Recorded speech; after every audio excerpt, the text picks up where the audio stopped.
Hey there, everyone see me? Okay, I just want to make sure, because you're... All right. Hey everyone, Daryl Lucas here. You have to bear with me for a bit, because I'm streaming and live on both YouTube and on Facebook, and plus, I don't think I've ever been more outraged than I am right now. And maybe you know that that Donald Trump, after completely abdicating his duties as president in the face of this coronavirus scourge, is still planning on holding a full schedule of Christmas parties indoors at the White House.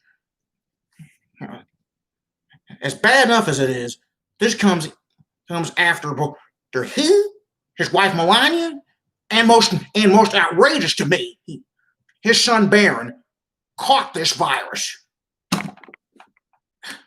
Now, may my longtime friends, may my longtime followers know, I hate Trump with a passion. In fact, I don't think I've hated any president as much as I have in my lifetime.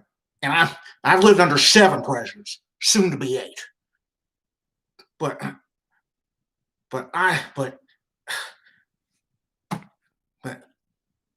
what father, what husband, with any kind of love for his son or his wife, would willfully put his kids put them in danger of catching this virus after they already caught it? Well, I know the answer to that. Someone who was unfit. Someone who does not have a soul.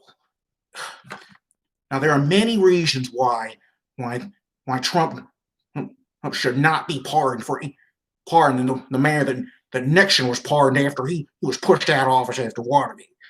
But believe it or not, this is probably the biggest one yet.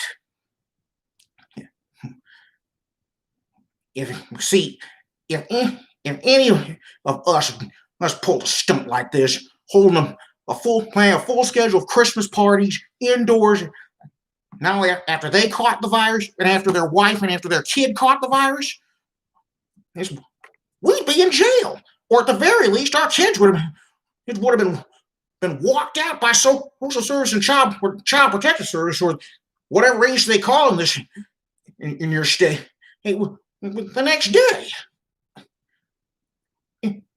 If we can't get away with it, why should Trump?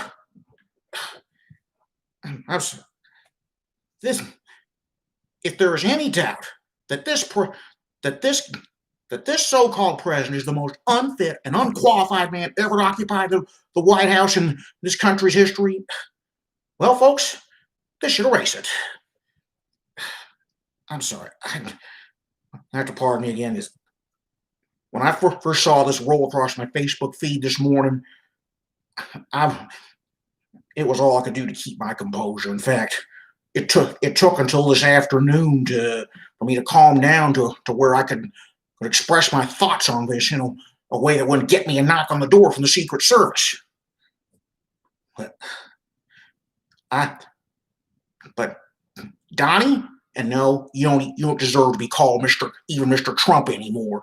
In fact, this is why have never called you Mr. President. You do not deserve that dignity. You have put a stain on the dignity of this office, on the White House, that will take at least 2 terms to erase. I hope, I pray that somebody has the guts to call Child Protective Services on you and get Barron out of there. If Melania doesn't have the decency to get him to walk out and take Barron with her. I mean,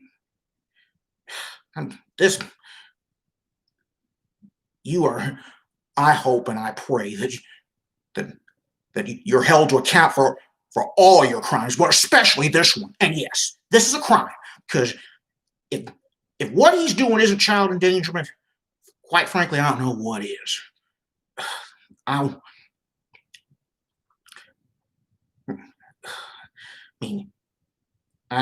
know it's going to sound a bit off to my Christian friends watching this, but I've gagged for when I pray for Trump, as hard as it is, I find myself gagging because of all the because of how much of a reprobate the guy is. Well, this latest episode proves it. 'Cause what again? I ask, what father, what husband would put his wife and son in that danger? I to and to those who I mean to those whose support for Trump is primarily based on social issues, I ask, is it worth this? Is it worth condoning this? Is it is it worth a president who behaves in a manner that would and does things that would get the rest of us arrested, fired, or at the very least have us asked, just what in the hell do you think you're doing? Because it's a sad day when a president can get away with stuff that the rest of us couldn't get away with just because he makes the right clucking noises. And I'd say that if a Democratic president did something like this, and I'm as partisan a Democrat as they come, but I hope, I pray somebody has the guts to call Child Protective Services and make sure that Trump is held to account for this. Because of all the outrages Trump has pulled, his degrading of women, his racism, his myriad abuses of power, his use of the presidency to line his own pockets, this is by far the worst of all, because while this is one of the few things he's done, or probably the most tangible thing he's done, that has put people in real world danger of being killed. Even more, I mean, it's bad enough he's caught that this may be only he's already caused one super spreader with the nomination of Amy Coney Barrett. Now he's about to cause another one and snare his wife and son again. I repeat, if the rest of us were to do something like this, we'd be in jail. So,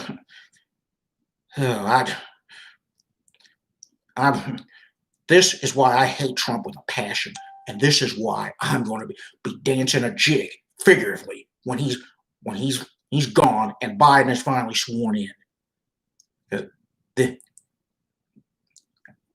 He hasn't put a stain on this White House, on this country, that will take several terms, several years to erase. And what he's doing right now was a textbook example of it. And that is all.